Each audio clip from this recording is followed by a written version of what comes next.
good to see you.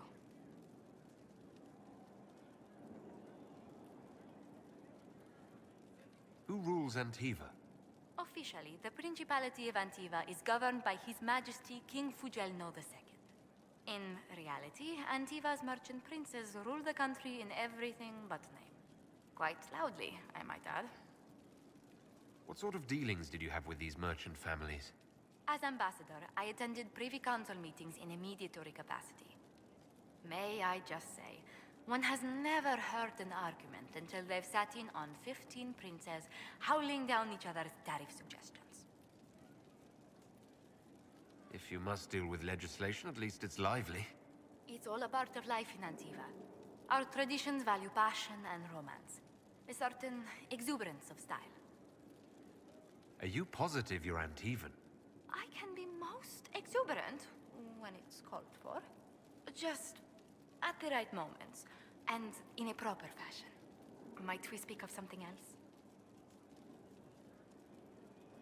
What's the land like in Antiva? The settled areas are quite lush. The vineyards run as far as the eye can see in some places. Antiva City, however, perches right up against the Rialto Bay. That's what I miss most. The sea crashing against the maze of the docks. I have difficulty seeing you wandering around a trading port.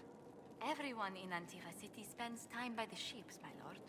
The finest restaurants and poets all make their habitation by the sea. The waterfront's never still. Lanterns are lit along the promenade no matter what the weather. Are you ever homesick? Occasionally. When a breeze stirs the trees in the garden, I sometimes pretend it's the sound of the surf.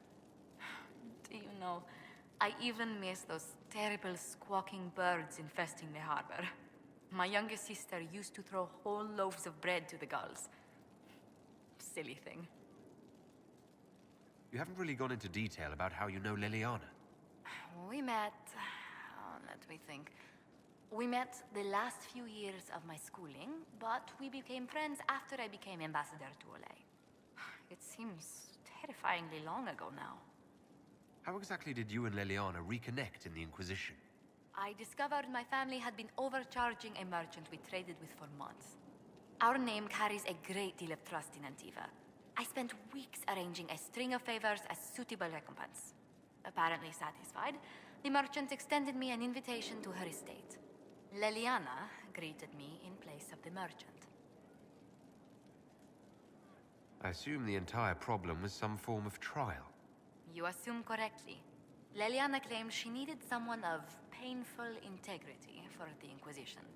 I accepted, once she finally explained what it was. Do you remain close?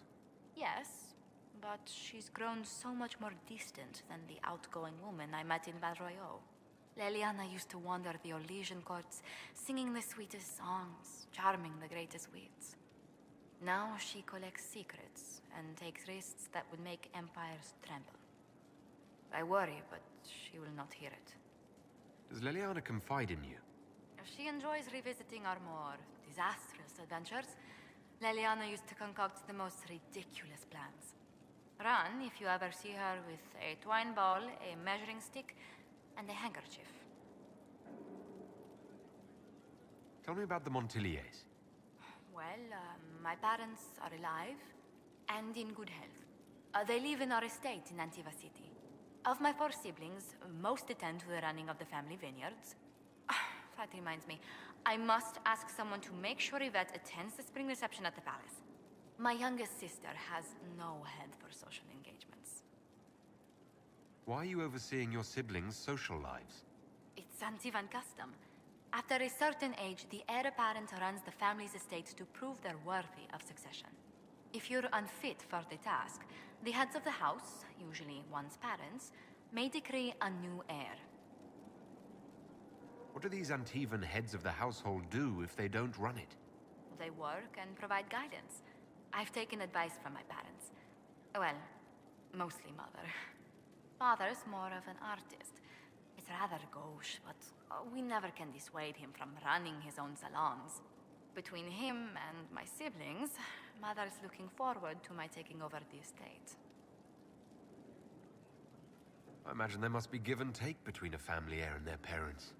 There is a fair amount of arbitration. Bickering, if one is less polite. But managing the estate is my duty.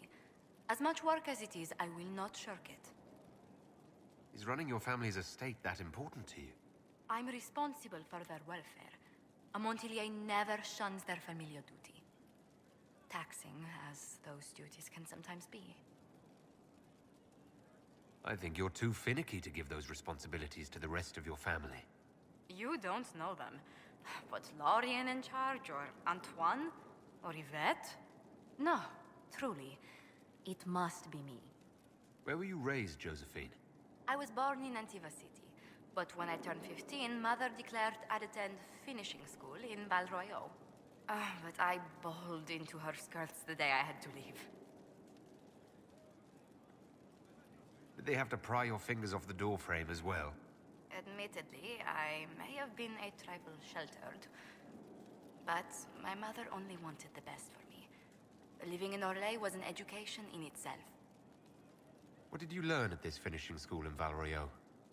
Among other things, mathematics, rhetoric, poetry, history, logic, and a great deal of etiquette. I still remember Madame Beventir's switch on my knuckles when I forgot the basic tenets of Nevaran dining customs. For a dowager approaching her 80th year, she had quite the arm. How did the younger you like Val Royeaux when you arrived? Have you ever stepped into a new city and felt the buildings couldn't possibly be real? That was Val Royeaux to me. So beautifully foreign, I gaped at its spires for months. Does Antiva City have nothing that compares to Val Royeaux? Antiva City is a jewel among the capitals. But I did not appreciate that before I traveled. There are multitudes of places I'd like to see. Saharan, the Anderfels, whatever lies past the Amaranthine Ocean. Let's speak later. Another time.